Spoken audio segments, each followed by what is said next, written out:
नमस्कार, विस्तार न्यूज पर आपका बहुत स्वागत है। मैं हूं आपके साथ भारत सूरज। रात के 10 बज गए हैं और 10 बजे 10 रिपोर्ट लेकर हाजिर हूं। कौन सी 10 बड़ी खबरों पर आज हम लोग बातचीत करेंगे, सबसे पहले आपको वो बता दें। सबसे पहले बंगाल प्रधानमंत्री मोदी पहुंचे हुए थे, क्या कुछ कहा है उन्होंने, क्या कुछ सियासी वार किए हैं, वो आपको समझाएंगे। और दूसरी खबर में हम आपको छत्तीसगढ़ लिए चलेंगे कि छत्तीसगढ़ में अब मंत्रियों की क्लास लगने वाली है। कौन लेंगे ये क्लास, क्या गवर्नेंस के पार्ट पढ़ाए जाएंगे, सब कुछ बताएंगे आपको। तीसरी बड़ी खबर जो होगी आज 10 बजे 10 रात रिपोर्ट में, वो मध्य प्रदेश से जुड़ी होगी, क्योंकि मध्य प्रदेश के पूर्व सांसद जो है वो आप में है कि उनका क्या होगा।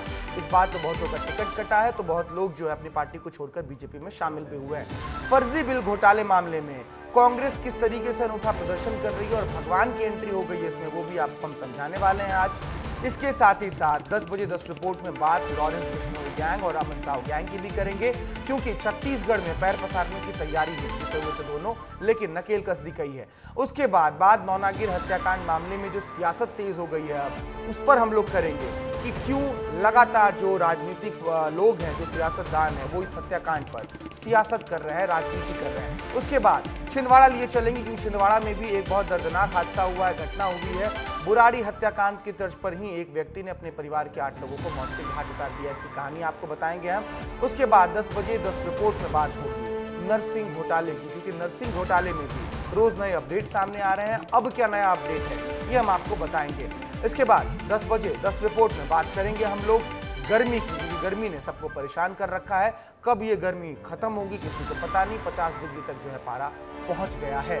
इसके बाद बात आज छत्तीसगढ़ की गर्मी की कर लेंगे, कि वैसे तो मध्य प्रदेश हो या छत्तीसगढ़ हो या अलग अलग राज्य हो, हर जगह है, लेकिन छत्तीसगढ़ में गर्मी किस तरीके से कहर बरपा रही है, ये हम आपको बताने वाले हैं। तो सबसे पहले हम लोग जो है शुरू कर रहे हैं 10 बजे 10 रिपोर्ट, और आपको लिए चल रहे हैं छत्तीसगढ़, ये बताने के लिए कि सिर्फ ऐसा नहीं है कि आपके बच्चे या आपने ही पढ़ाई की थी, नेतागिरी करने के बाद भी पढ़ना लिखना समझना बहुत ज़रूरी होता है। इसी सिलसिले में छत्तीसगढ़ के मंत्रियों को अब गुड गवर्नेंस का पाठ पढ़ाया जाएगा।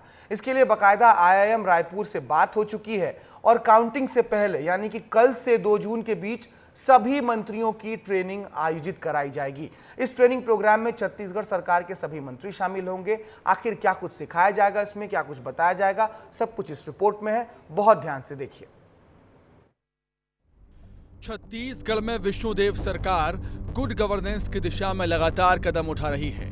छत्तीसगढ़ में मंत्रियों को अच्छा शासन चलाने के लिए गुड गवर्नेंस की ट्रेनिंग दी जाएगी, ताकि मंत्री समय रहते सही फैसले लेकर लोगों को उनकी समस्याओं से निजात दिला सकें। ये ट्रेनिंग प्रोग्राम कल्याणी 30 मई से शुरू होकर 2 जून तक चलने वाला है।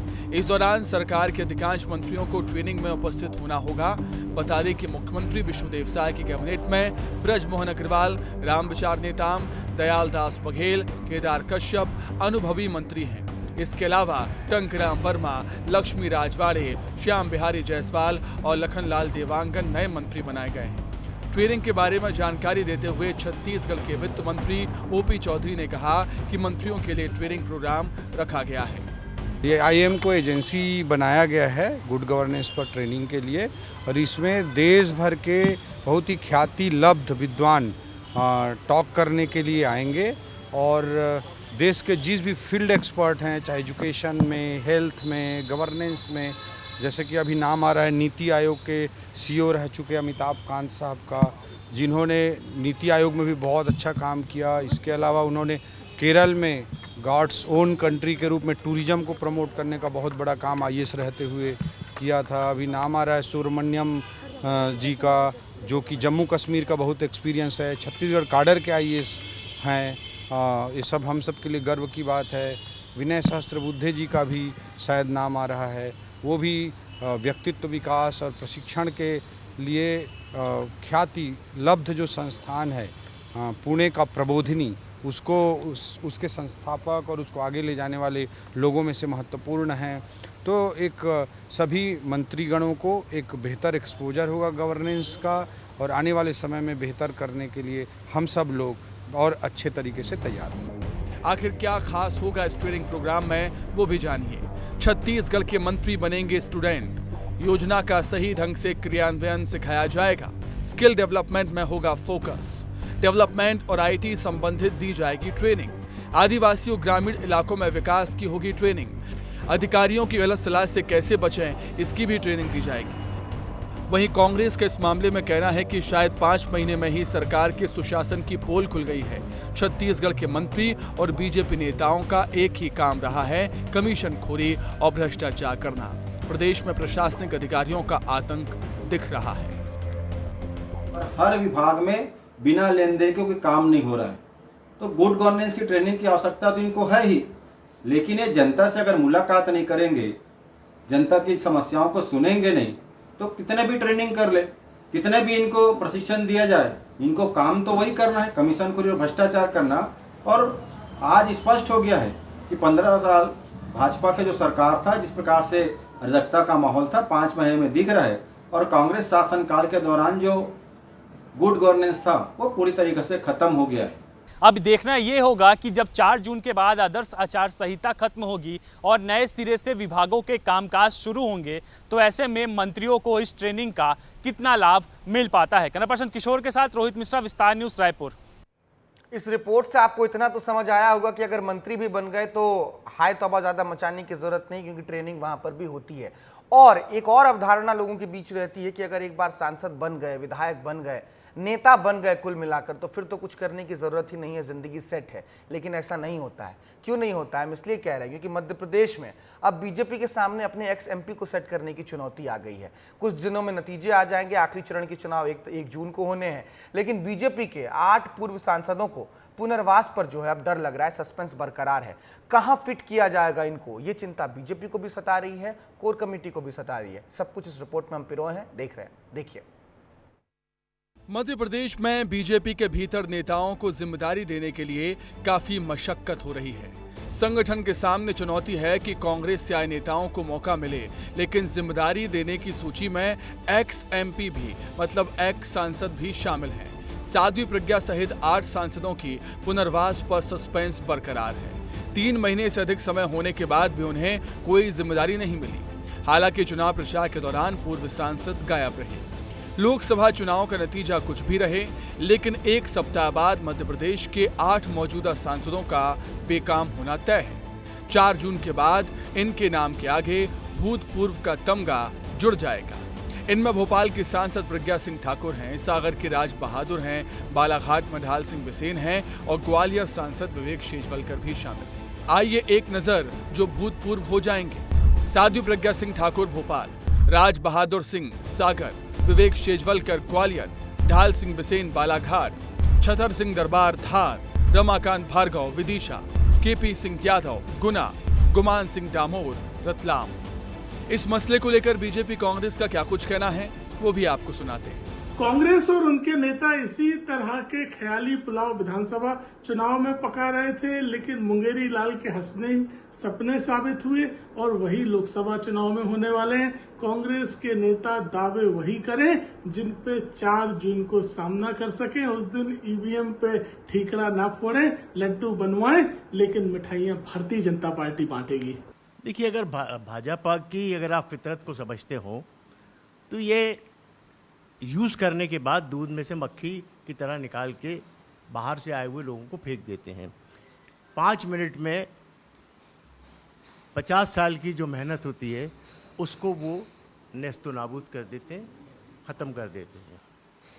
2 मिनट दुपट्टा पहनाते हैं और सालों की जो मेहनत होती है उसको समाप्त कर देते हैं। तो भारतीय जनता पार्टी का चाल चरित्र और चेहरा यही है। बीजेपी संगठन ने इन सभी सांसदों को फिलहाल कोई नई जिम्मेदारी नहीं दी है। इन सभी को अब अपने सियासी पुनर्वास की चिंता भी सताने लगी है। इसके विपरीत जनार्दन मिश्रा रीवा, रोडमल नागर, राजगढ़ और मंदसौर में सुधीर गुप्ता चुनावी मैदान में जीत के हैट्रिक लगाने की चिंता कर रहे हैं। अब देखने वाली बात होगी कि पार्टी इन सभी सांसदों को लेकर क्या कुछ फैसला लेती है। ब्यूरो रिपोर्ट, विस्तार न्यूज। लेकिन इन सब के बीच कांग्रेस एकदम मस्त है, चिंतन से मुक्त। एक ही सांसद है मध्य प्रदेश में, लेकिन दावा कांग्रेस ये कर रही है कि हमारे सभी सांसद जीतने वाले हैं, केंद्र में भी सरकार बनेगी, तो 1 क्विंटल लड्डू का ऑर्डर पहले से ही मध्य प्रदेश कांग्रेस ने दे दिया है। लेकिन चिंतन मुक्त रहने का फायदा यह भी होता है कि इंदौर कांग्रेस जो है रीगल चौराहे पर बैठ गई, क्या करने? सद्बुद्धि कीर्तन। तो ये संगीतमय विरोध प्रदर्शन करने का फायदा मिल जाता है अगर आपके एक सांसद हो तो ये संगीतमय विरोध प्रदर्शन आखिर क्यों कर रही है इंदौर में कांग्रेस, इस रिपोर्ट में देखिए। इंदौर नगर निगम में फर्जी बिल घोटाले में अब प्रभु श्री राम और हनुमान जी की भी एंट्री हो गई है। फर्जी बिल घोटाले के खिलाफ कांग्रेस ने जनधन का हिसाब दो जवाब दो अभियान के चलते बुधवार शाम रिगल चौराहे पर सद्बुद्धि कीर्तन का आयोजन किया। कांग्रेस ने संगीतमय विरोध प्रदर्शन के दौरान नगर निगम के अधिकारियों और बीजेपी पर जमकर सियासत हुई।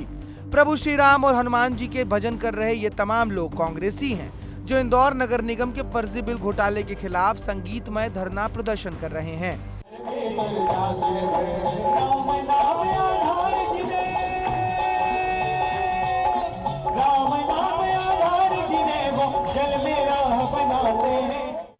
प्रदर्शन में शामिल होने पहुंचे पूर्व मंत्री सज्जन सिंह वर्मा ने घोटाले के बहाने बीजेपी पर अपने ही अंदाज में तीखी जुबानी से हमला कर दिया। देखिए, नरेंद्र मोदी साहब लहराते फिर रहे हैं, यानी कौन कौन से प्रदेश में झूठी भाषण ठोकते फिर रहे हैं, ना खाऊं ना खाने दूंगा।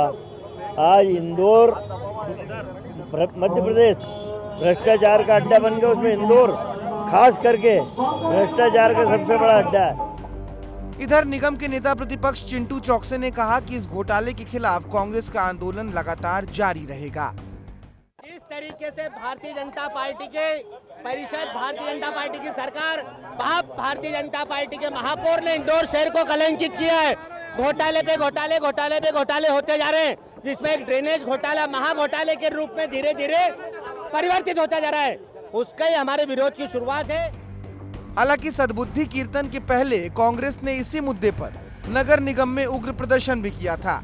कुल मिलाकर कांग्रेस ने लोकसभा चुनाव के बाद भ्रष्टाचार के इस मुद्दे के खिलाफ आक्रामक रणनीति बनाई है, जिसकी शुरुआत भी लगातार आंदोलन के जरिए कर दी गई है।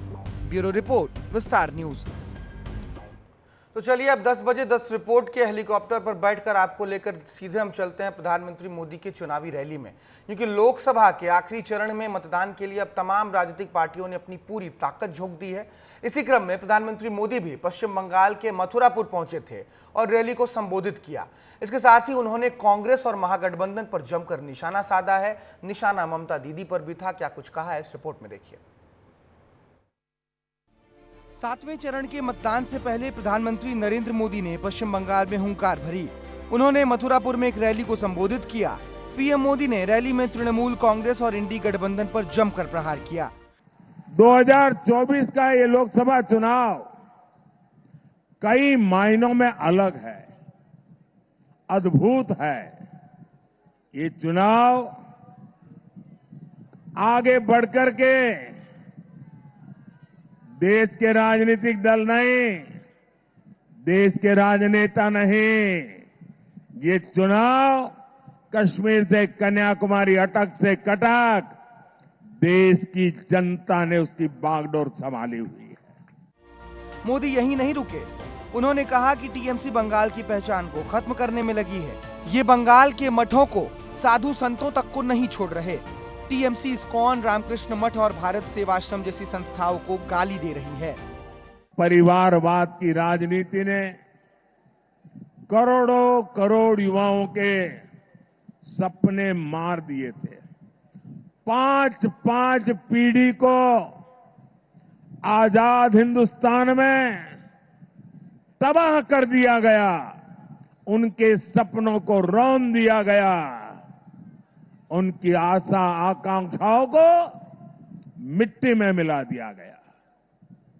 जो देश हमारे साथ आजाद हुए थे, हमसे छोटे थे, सामान्य थे, वो आज कहां से कहां पहुंच गए। इसके बाद प्रधानमंत्री नरेंद्र मोदी ओडिशा दौरे पर पहुंचे, जहां उन्होंने मयूरभंज और बालासोर में चुनावी रैलियों को संबोधित किया। प्रधानमंत्री मोदी ने वहां बीजेडी सरकार पर जमकर निशाना भी साधा। इस पवित्र तीर्थ में आप सभी का, माताओं बहनों का ये अनंत आशीर्वाद मैं देख रहा हूं, ये बताता है कि बीजेपी की विजय कितनी प्रचंड होने जा रही है। मोदी ने भ्रष्टाचार और भ्रष्टाचारियों को लेकर भी गारंटी दी। कहा कि जनता को लूटने वालों को पाई पाई का हिसाब देना होगा और लूटने वाले जिंदगी भर जेल की चक्की भी पीसेंगे। विकास के जो काम मोदी करता है, टीएमसी कहती है एटा होते देवो ना, एटा एटा। बंगाल और उड़ीसा के बाद कल प्रधानमंत्री नरेंद्र मोदी पंजाब में होंगे। कल 7वें और आखिरी चरण के लिए चुनाव परिणाम भी थम जाएगा और इसी के साथ रैलियों और जनसभाओं में नेताओं के भाषण और चुनावी शोर सुनाई नहीं देंगे। 1 जून को वोटिंग होगी और फिर 4 जून को नई सरकार देश की सत्ता पर काबिज हो जाएगी। ब्यूरो रिपोर्ट, विस्तार न्यूज।